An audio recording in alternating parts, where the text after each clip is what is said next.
Hello students, welcome to the session. आप सभी को गुड इवनिंग। देखिए, फाइनली एसएससी जेईई सीबीटी 2 का पेपर खत्म ही हो गया और आपके दिमाग के ऊपर से थोड़ा सा लोड तो कम हुआ होगा, थोड़ी सी राहत मिली होगी, थोड़ी सी चैन की सांस तो आपने जरूर ली होगी कि सर इतना दिन से पढ़ाई कर रहे हैं सीबीटी 1 सीबीटी 2, फाइनली जाकर एक टाइम आया जब हमको थोड़ी सी राहत जरूर मिली है। रिजल्ट का एक बेसब्री से इंतजार होगा। ये सबको होता है कि एग्जाम देने के बाद रिजल्ट का यार इंतजार होता ही है सभी को बेसब्री से। सो डियर, यहां पर हम बात करने वाले हैं एसएससी जेईई जो सीबीटी 2 का एग्जाम हुआ है, जो आज हुआ है, यानी कि 4 दिसंबर को हुआ है। उसका रिव्यू करेंगे, एग्जाम कैसा था, एग्जाम की थोड़ी सी एनालिसिस करेंगे, कुछ क्वेश्चन भी डिस्कस करने वाले हैं मैकेनिकल इंजीनियरिंग के। कुछ बच्चों ने क्वेश्चन भेजे हैं, वो आपको मैं क्वेश्चन दिखाऊंगा कि क्वेश्चन कौन से एग्जाम में आए, कितने क्वेश्चन ऐसे थे जो हमारी क्लास से मैच किए, ये भी आपको दिखाऊंगा।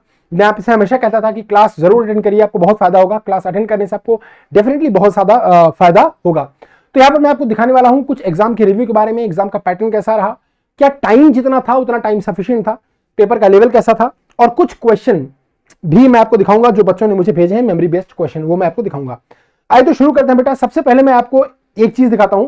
जैसे ही एग्जाम खत्म हुआ मेरे पास एक बच्चे का मैसेज आया है, पहले मैं आपको मैसेज दिखा देता हूं, उसके बाद मैं आगे चलता हूं ताकि आपको एक लगे कि एग्जाम का लेवल वाकई में कैसा था। और जो नए एस्पिरेंट्स हैं, जो बच्चे 2024 की भी तैयारी कर रहे हैं, वो भी देख लें, वो भी सीख लें, क्योंकि एसएससी जेईई का बेटा पैटर्न चेंज हो चुका है। पहले मेंस में लगातार कन्वेंशनल पेपर था तो आपको बहुत लिखना पड़ता था, हाथ में दर्द होता था, पेपर भी टाइम कम पड़ जाता था, क्वेश्चन ज्यादा हो जाते थे, क्वेश्चन छूट जाते थे। लेकिन अब ये सब बंदिशें खत्म हो चुकी हैं और अब आपके पास है सीबीटी 2 में भी एक नया पैटर्न जिसमें सिर्फ आपको ऑब्जेक्टिव क्वेश्चन ही सॉल्व करने हैं।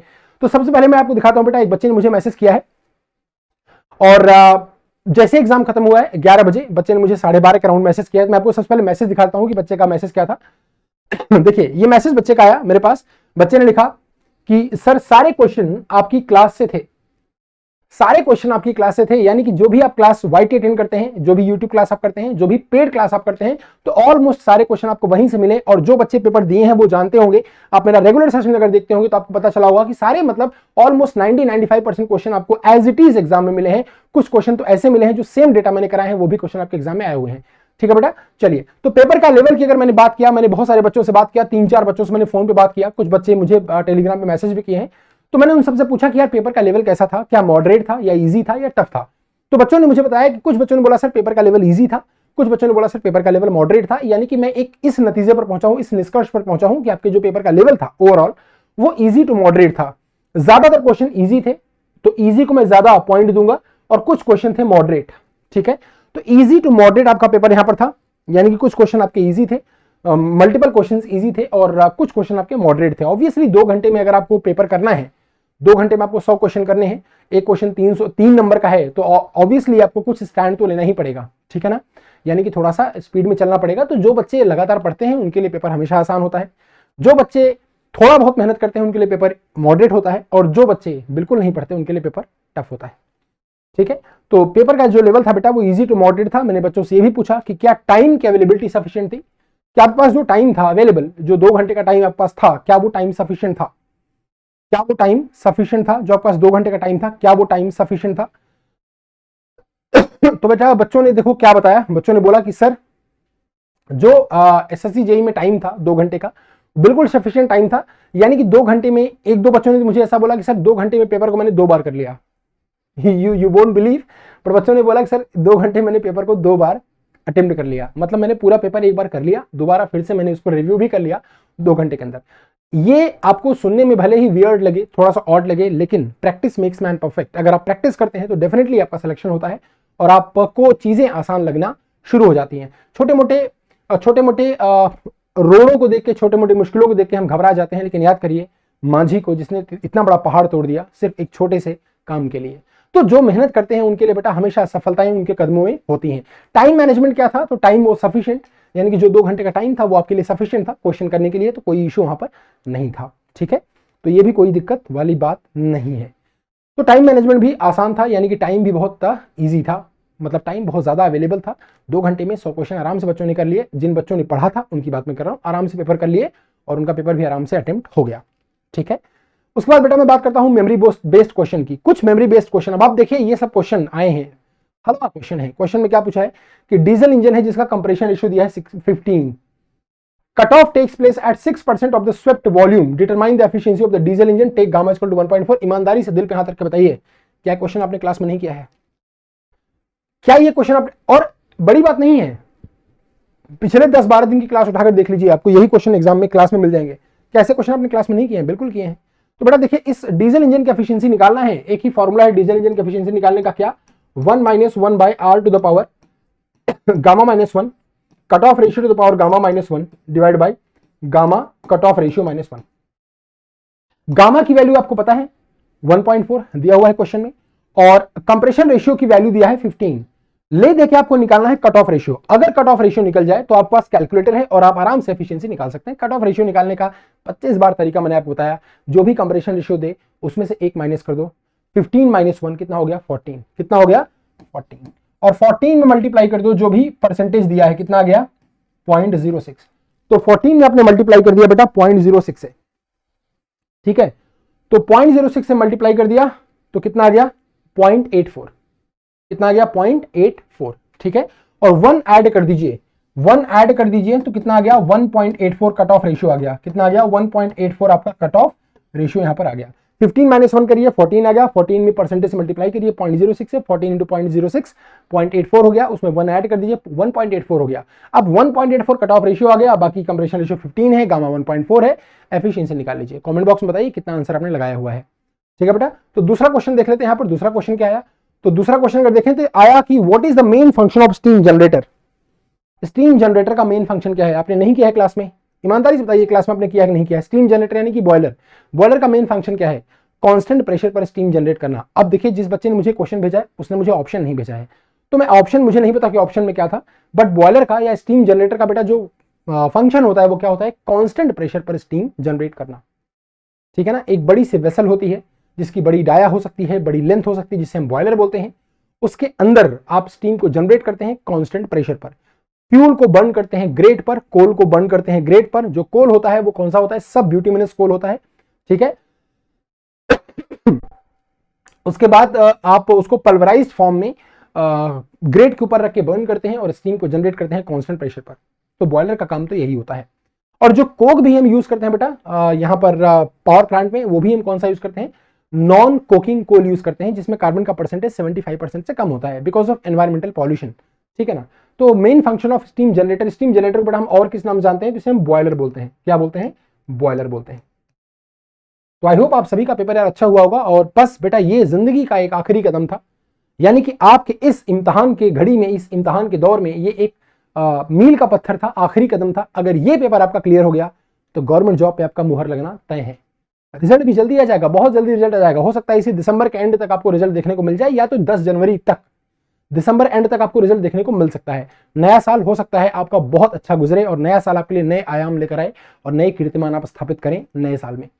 तो what is the main function of पूछा, उसके बाद क्या पूछा बेटा? स्टीम जनरेटर का। और VAR सिस्टम यानी कि वेपर एब्जॉर्प्शन रेफ्रिजरेशन सिस्टम की COP का फॉर्मूला आपने क्लास में नहीं किया? हमेशा किया है। ईमानदारी से बोलिएगा, अगर नहीं किया है तो नहीं, किया है तो हाँ। क्लास के पिछले 10-15 क्लास उठा के देखिए, सारे क्वेश्चन आपको एग्जाम में मिलेंगे। मैं हमेशा कहता भी था कि क्वेश्चन प्रैक्टिस करिए, आपको एग्जाम में जरूर मिलेंगे, क्लास से क्वेश्चन हमेशा मिलेंगे। बेटा COP और VAR सिस्टम, आपको पता है कि जो वेपर एब्जॉर्प्शन रेफ्रिजरेशन सिस्टम है, ये कॉम्बिनेशन है किसका? रिवर्सिबल रेफ्रिजरेटर का और रिवर्सिबल हीट इंजन का। तो रिवर्सिबल हीट इंजन यानी कि कैसे लिखेंगे? TG - T0 generator minus ambient divide by generator, T higher minus T lower divide by T higher, ठीक है ना, अपॉन इनटू क्या लिखेंगे? COP ऑफ रिवर्सिबल रेफ्रिजरेटर यानी कि TE upon TE minus TE upon T0 minus TE, T lower upon T higher minus T lower. ये क्या पूछा? COP ऑफ VAR सिस्टम का फॉर्मूला। तो आप ये आराम से लगा सकते हैं, generator minus ambient upon generator, और उसके बाद evaporator upon ambient minus evaporator, ठीक है। उसके बाद और क्या पूछा? Which of the following is an accessory. सारे ऑप्शन मुझे इसमें से नहीं पता है। जिस बच्चे ने मुझे क्वेश्चन भेजा है उसने सही ऑप्शन भेजा है कि सर इसमें से ये ऑप्शन था जो accessory, which of the following is an accessory, इनमें से कौन सा एक्सेसरी है? तो इकोनोमाइजर जो होता है बेटा वो एक एक्सेसरी होता है। इकोनोमाइजर क्या करता है? इकोनोमाइजर जो होता है वो बॉयलर में जाने से पहले फीड वाटर को गर्म कर देता है ताकि बॉयलर के अंदर हीट की सप्लाई कम हो जाए और फ्यूल की इकोनॉमी हो जाए, यानी कि फ्यूल की सेविंग थोड़ी सी हो जाए। तो फ्यूल को थोड़ा सा रिड्यूस कर देता है, यानी कि जो फ्यूल का कंजम्पशन है उसको थोड़ा सा रिड्यूस करके इकोनोमाइजर जो होता है वो प्लांट को इकोनॉमाइज करता है, प्लांट की इकोनॉमी को बढ़ा देता है। एक्सेसरी होती है इकोनोमाइजर। और भी बहुत सारी एक्सेसरी है, एयर प्रीहीटर भी आपका एक्सेसरी है, इकोनोमाइजर है, सुपर हीटर है, ये सब आपके क्या है? एक्सेसरीज हैं, ठीक है। अगले क्वेश्चन पे आते हैं। तो अगला क्वेश्चन देख लेते हैं बेटा क्या है? Which of the following is not related to first law of thermodynamics. इनमें से फर्स्ट लॉ ऑफ थर्मोडायनामिक्स से कौन सा रिलेट नहीं है? तो आपको पता है कि फर्स्ट लॉ सबसे पहले कब आया? 1830 में। फर्स्ट लॉ 1830 में आया। किसने दिया? जूल ने दिया। क्या बोला? कि एनर्जी एक कंजर्व है, कैन नीदर बी क्रिएटेड और be destroyed, it can only be transformed from one two another form. यानी कि किसी भी क्लोज सिस्टम के लिए और नेट साइकिल के लिए जो नेट हीट ट्रांसफर, किसी भी क्लोज सिस्टम के लिए and for a cycle the net heat transfer is equal to net work transfer. यानी कि when a close system is undergoing a cycle the net heat transfer is equal to net work transfer होता है यहाँ पर। तो और ये first law ने किसको किसको परिभाषित किया? फर्स्ट लॉ ने ये बताया कि हीट ट्रांसफर एक पाथ का फंक्शन है, ये भी बताया कि एनर्जी एक प्रॉपर्टी है, ये भी बताया कि एनर्जी आइसोलेटेड सिस्टम की हमेशा कांस्टेंट होती है, ये भी बताया कि पीएमएम1 इंपॉसिबल है, और ये भी बताया कि इंटरनल एनर्जी क्या होती है। तो इंटरनल एनर्जी का कंसेप्ट सबसे पहले किसने दिया? फर्स्ट लॉ ने दिया। जो नहीं दिया फर्स्ट लॉ ने वो क्या था? डायरेक्शन। डायरेक्शन किसने दिया? फर्स्ट लॉ ने किसी रिएक्शन की डायरेक्शन को नहीं बता पाया फर्स्ट लॉ, इसी वजह से हमको दूसरे लॉ की जरूरत पड़ी जिसका नाम था सेकंड लॉ ऑफ थर्मोडायनामिक्स, जिसने एंट्रोपी के कंसेप्ट को यूज करके डायरेक्शन को बताया। बखूबी आपने पढ़ा है मेरी क्लास में। दो स्टेटमेंट दिए हैं बेटा। दूसरा क्वेश्चन, नेक्स्ट क्वेश्चन है, दो स्टेटमेंट दिए हैं, पूछा है कि if two surfaces are polished the friction will be reduced. अगर दो सर्फेसेस पॉलिश्ड हैं तो फ्रिक्शन रिड्यूस हो जाएगा। बिल्कुल सही बात है, अगर दो सर्फेस पॉलिश हैं तो फ्रिक्शन बिल्कुल रिड्यूस हो जाएगा। यार आप मार्बल पे चलिए और आप सैंड पे चलिए, सैंड पे चलना ज्यादा मुश्किल है क्योंकि फ्रिक्शन फोर्स आपका ज्यादा काउंटर कर रहा है। मार्बल पर चलना, सैंड पर चलना, मतलब आपको फोर्स तो ज्यादा लगाना पड़ेगा सैंड पे, लेकिन मार्बल पर चलने में आपको फोर्स तो कम लगाना पड़ेगा, लेकिन आप स्लिप करेंगे क्योंकि फ्रिक्शन वहां पर कम है ना, और सैंड में फ्रिक्शन बहुत ज्यादा है। स्टेटमेंट 2 दिया है in rough surface friction is less. क्या ये बात सही है? क्या रफ सरफेस में फ्रिक्शन कम होता है? नहीं। तो स्टेटमेंट 2 गलत है, स्टेटमेंट 1 सही है। इसमें क्या करना है? उसके बाद नेक्स्ट क्वेश्चन बेटा पूछा आपसे, क्या पूछा? Which of the following is correct, इनमें से कौन सा करेक्ट है? कैप्टन, अब देखो मुझे सारे ऑप्शन नहीं पता, अब इनमें से ऑप्शन मैं आपको फिर से बता रहा हूं। ये सारे क्वेश्चन वो हैं जो बच्चों ने मुझे मेमोरी बेस्ड क्वेश्चन भेजे, यानी कि आपने ही मुझे क्वेश्चन भेजे और आपके ही भेजे हुए क्वेश्चन पर मैं यहाँ पर आपको बता रहा हूँ कि कौन कौन से क्वेश्चन एग्जाम में आए हुए थे। अब मैं तो एग्जाम देने गया नहीं था, तो आपने मुझे क्वेश्चन भेजे, जो क्वेश्चन आपने मुझे भेजे हैं टेलीग्राम के माध्यम से, व्हाट्सएप के माध्यम से, या टेक्स्ट के माध्यम से, या आपने ओरली मुझे बताए हैं, वो क्वेश्चन मैं यहाँ पर इंक्लूड किया हूँ। इसमें से और भी ऑप्शन होंगे जिनमें पूछा था बेटा विच of the following is correct, इनमें से कौन सा करेक्ट है? तो कैप्लन टरबाइन क्या रेडियल फ्लो टरबाइन है? नहीं। Propeller turbine axial flow turbine है। देखिए प्रोपेलर टरबाइन और कैप्लन टरबाइन ये दोनों एक्सियल फ्लो टरबाइन है। प्रोपेलर टरबाइन और कैप्लन टरबाइन ये दोनों क्या है? एक्सियल फ्लो टरबाइन है। ठीक है। अब उसके बाद और भी जो ऑप्शन थे आप उसमें से देख लीजिएगा, आपको याद होगा बेहतर ज्यादा ऑप्शन। मुझे तो जो भी यहां पर मिला है उसमें से मैं आपको बता सकता हूं कि कैप्लन जो है वो रेडियल फ्लो तो नहीं है, और प्रोपेलर और कैप्लन जो है वो एक्सियल फ्लो टरबाइन है। ठीक है ना, एक्सियल फ्लो रिएक्शन टरबाइन है। वीसीआरएस पर एक न्यूमेरिकल सीओपी फाइंड करना था। देखो बच्चे ने मुझे एज इट इज मैसेज किया और मैंने एज इट इज उसका मैसेज यहां पर इंक्लूड किया है। बच्चे ने बोला है कि वीसीआरएस पर एक न्यूमेरिकल सीओपी फाइंड करना था, यानी कि वेपर कंप्रेशन रेफ्रिजरेशन साइकिल पर एक न्यूमेरिकल था जिसमें आपको सीओपी फाइंड आउट करना था। कुछ नहीं है, वेपर कंप्रेशन साइकिल में न्यूमेरिकल फाइंड आउट करना है, कुछ नहीं करना है आपको। क्या करना है? रेफ्रिजरेशन इफेक्ट लगाना है अपॉन वर्क इनपुट लगाना है, या तो रेफ्रिजरेशन कैपेसिटी लगाना है अपॉन पावर इनपुट निकालना है। ठीक है। और ज्यादा ज्यादा क्या पूछ सकता है? ज्यादा ज्यादा सीओपी यही पूछ सकता है कि सीओपी बेटा क्या हो जाएगा? H1 minus H4 divide by H2 minus H1, ज्यादा ज्यादा यही पूछ लेगा। और बहुत ज्यादा क्या कर लेगा? H4 बराबर H3 हो जाएगा, H1 माइनस H3 आप कर सकते हैं divide by H2 minus H1 आप यहां पर कर सकते हैं। वीसीआरएस साइकिल की मैं बना भी देता हूं, वीसीआरएस साइकिल क्या हो जाएगा? वीसीआरएस साइकिल बेटा यही तो होता है वीसीआरएस। ये 1 है, ये 2 है, ये 3 है और ये 4 है। यहां पर H3 बराबर H4 हो जाएगा क्योंकि प्रोसेस क्या होता है? आइसेंथैल्पिक थ्रॉटलिंग होता है ना। तो यहां से ये पूछा होगा ज्यादा से ज्यादा, इससे अलावा तो और क्या ही पूछा होगा। उसके बाद और क्या पूछा? मैच द फॉलोइंग का एक क्वेश्चन था। मैच द फॉलोइंग का एक क्वेश्चन था जिसमें आपको ओपन सिस्टम दिया था, क्लोज सिस्टम दिया था, आइसोलेटेड सिस्टम दिया था, उसके सामने उसके एग्जांपल्स दिए थे और आपको मैच करना था। ठीक है। अगेन आई एम रिपीटिंग कि मेरे पास एग्जैक्ट क्वेश्चन नहीं है, जो बच्चों ने मुझे क्वेश्चन जैसे फॉर्म में भेजा है वैसे मैंने यहां पर इंक्लूड किया है।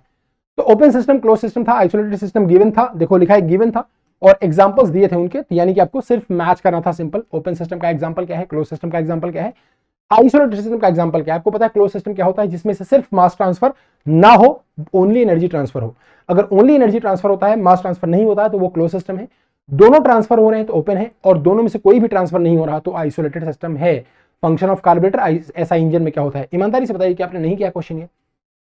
कार्बोरेटर का फंक्शन बेटा क्या होता है? एयर पेट्रोल को प्रॉपर रेशियो में मिक्स करना, एटमाइज करना और इंजन के अंदर सप्लाई करना। कार्बोरेटर का फंक्शन क्या है? कार्बोरेटर कहां यूज होता है? ऐसा इंजन में, पेट्रोल इंजन में। फंक्शन क्या है? कि एयर और पेट्रोल को प्रॉपर रेशियो में मिक्स करना, एटमाइज करना और उसको इंजन के अंदर भेजना। ठीक है। फ्यूल वाल्व क्लोजेस इन 4 stroke diesel engine option like before, after TDC या बीडीसी। फ्यूल वॉल्व कब क्लोज होगा? तो फ्यूल का वॉल्व भैया कब क्लोज होगा? जब पहले कंप्रेशन होगा। डीजल इंजन की बात कर रहे हैं ना, फ्यूल वॉल्व क्लोजेस इन 4 स्ट्रोक डीजल इंजन। ओके, जब कंप्रेशन हो रहा होता है तो कंप्रेशन कुछ डिग्री बाकी होता है, तभी फ्यूल वॉल्व खुल जाता है, यानी कि इंजेक्टर जो होता है आपका वो फ्यूल को इंजेक्ट करना शुरू कर देता है। उसके बाद थोड़ी देर वो फ्यूल को इंजेक्ट करता है, थोड़ी देर फ्यूल को इंजेक्ट करता है। उसके बाद जैसे ही पिस्टन हल्का सा रिटर्न आता है, जैसे ही पिस्टन हल्का सा रिटर्न आता है, फ्यूल वॉल्व क्लोज हो जाता है। यानी कि आफ्टर बीडीसी, जब पिस्टन बीडीसी पर टॉप डेड सेंटर पर पहुंच जाता है, पहले पिस्टन क्या कर रहा है, बीडीसी से टीडीसी जा रहा है, कंप्रेशन हो रहा है, टीडीसी पर पहुंचने ही वाला है कि फ्यूल का वॉल्व खुल गया। अब फ्यूल इंजेक्ट हो रहा है, इंजेक्ट हो रहा है, इंजेक्ट हो रहा है, इंजेक्ट हो रहा है। कट ऑफ देखिए बेटा, कट ऑफ रेशियो क्या होता है, आप सिंपल सी समझिए ना। डीजल इंजन देखिए, ये क्या है आपका, यहां पर क्या है आपका बॉटम डेड सेंटर, यहां पर क्या है टॉप डेड सेंटर। यहां पर आपने हीट एडिशन किया, अब देखिए हीट एडिशन में पिस्टन एक्सपैंड कर रहा है, यानी कि आफ्टर टॉप डेड सेंटर जा रहा है, यहां पहुंचा है तब आपने कट ऑफ किया है, यानी कि टॉप डेड सेंटर तो यहां पर है, इसके बाद कुछ डिग्री तक भी आपने फ्यूल को इंजेक्ट किया है, इसे ही बोलते हैं कट ऑफ रेशियो। यानी कि आफ्टर टॉप डेड सेंटर भी आपका इंजेक्शन होता रहता है कुछ डिग्री तक, ठीक है ना। तो एक क्वेश्चन ये भी आया था, इतने इजी क्वेश्चन, मतलब ये क्वेश्चन आप सीबीटी 2 में एक्सपेक्ट नहीं कर सकते। अब अगर इजी क्वेश्चन है ऑब्वियसली तो कट ऑफ थोड़ी सी ज्यादा जाएगी, थोड़ी सी ज्यादा जा सकती है। कट ऑफ कितनी जाएगी, एक बार मैं पूरा क्वेश्चन को एनालाइज करूंगा, फिर आपको डिटेल वीडियो में बताऊंगा कट ऑफ कितनी जा सकती है। फिर आपसे बेटा क्वेश्चन पूछा कि if inertia force is very large compare to viscous force then the flow will be laminar turbulent transition या लैमिनार और टर्बुलेंट। देखिए बेटा, अब रेनॉल्ड नंबर क्या बोलता है, रेनॉल्ड नंबर होता है inertia force upon viscous force. क्या होता है, inertia force upon viscous force. बोला है कि इनर्शिया फोर्स अगर बहुत ज्यादा है as compare to viscous force, अगर बेटा इनर्शिया फोर्स बहुत ज्यादा है, बहुत ज्यादा है इनर्शिया फोर्स, विस्कस फोर्स के मामले में इनर्शिया फोर्स बहुत ज्यादा है, यानी कि विस्कोसिटी के अंदर इतनी ताकत नहीं है कि वो इनर्शिया को रोक सके, यानी कि फ्लो धड़ाधड़ हो रहा है, तो फ्लो क्या हो जाएगा, टर्बुलेंट हो जाएगा। अगर इनर्शिया फोर्स बहुत ज्यादा है भाई, रेनॉल्ड नंबर अगर 4000 से ज्यादा हो जाता है तो फ्लो क्या हो जाता है, टर्बुलेंट। यानी कि इनर्शिया फोर्स इतना ज्यादा हो गया कि विस्कस फोर्स की औकात ही नहीं बची फ्लो को रोकने की, तो फ्लो धड़ाधड़ हो रहा है, यानी कि क्या हो रहा है, रैंडम फ्लो हो रहा है, टर्बुलेंट फ्लो हो रहा है। Limitation of first law of thermodynamics पूछा है कि फर्स्ट लॉ ऑफ थर्मोडायनामिक्स की लिमिटेशन क्या है। तो अब जो भी ऑप्शन आपके पास होंगे आप उसमें से ऑप्शन देख लीजिएगा और मुझे बता दीजिएगा, तो मैं आपको ऑप्शन बता दूंगा। अभी आपने मुझे इतने ही क्वेश्चन भेजे हैं, जितना भी आपने क्वेश्चन भेजा है उतना मैंने यहाँ पे इंक्लूड किया है। तो लिमिटेशन ऑफ फर्स्ट लॉ की बेटा क्या होगी, फर्स्ट लॉ जो था सबसे पहली बार किसके लिए आया था, साइकिल के लिए आया था, उसके बाद धीरे धीरे वो प्रोसेस के लिए आया, ठीक है ना। फर्स्ट लॉ के चारों कॉन्सिक्वेंस मैंने आपको बता दिया पहले ही, कि एनर्जी प्रॉपर्टी है, हीट ट्रांसफर एक बात का फंक्शन है, पीएमएम1 इम्पॉसिबल है, और एनर्जी ऑफ आइसोलेटेड सिस्टम क्या है, कांस्टेंट है। Minimum number of safety valve in boiler as per IBR, ईमानदारी से बताइए कितनी बार हमने किया है।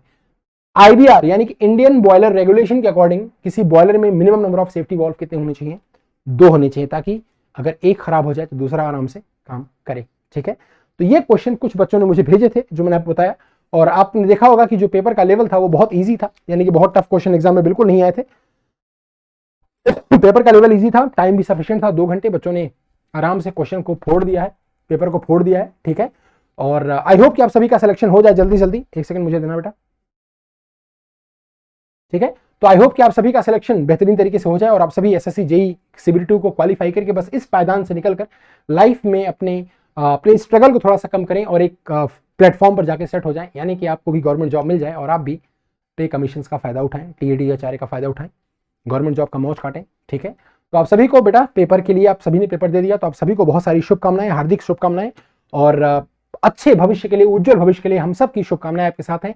मेरे पूरी टीम की, मेरे पूरे टेक्स्ट बुक प्लेटफॉर्म की और पूरी टीचिंग फ्रेटर्निटी की शुभकामनाएं, सभी की शुभकामनाएं आपके साथ हैं कि आप अपने करियर में, अपने भविष्य में नित्य नए आयाम को स्थापित करें और आपका भविष्य हमेशा उज्जवल हो, ठीक है। Thank you so much. और जो बच्चे अभी भी सीबीटी सीबीटी 2 दे के आए हैं, और जो कुछ नए बच्चे भी ऐसे होंगे बेटा जो एग्जाम की तैयारी करना चाहते हैं, अगर आप चाहते हैं कि सीबीटी 1 की तैयारी करना 2024 के, तो देखिए बेटा इसी जो वीडियो आप देख रहे हैं यहाँ पे भी आप देख सकते हैं, और यहाँ पे आप लाइव सेक्शन में जाएंगे तो मेरी क्लास आपको यहाँ पर शेड्यूल मिलेगी। मेरी डेली क्लास अभी चल रही है, शाम को 7 से 8 डेली क्लास चल रही है, तो वहाँ पर आप आके किसी भी देखिए सारे SSC JE, RRB JE, ALP, state AE के एग्जाम के क्वेश्चन की प्रैक्टिस कर सकते हैं।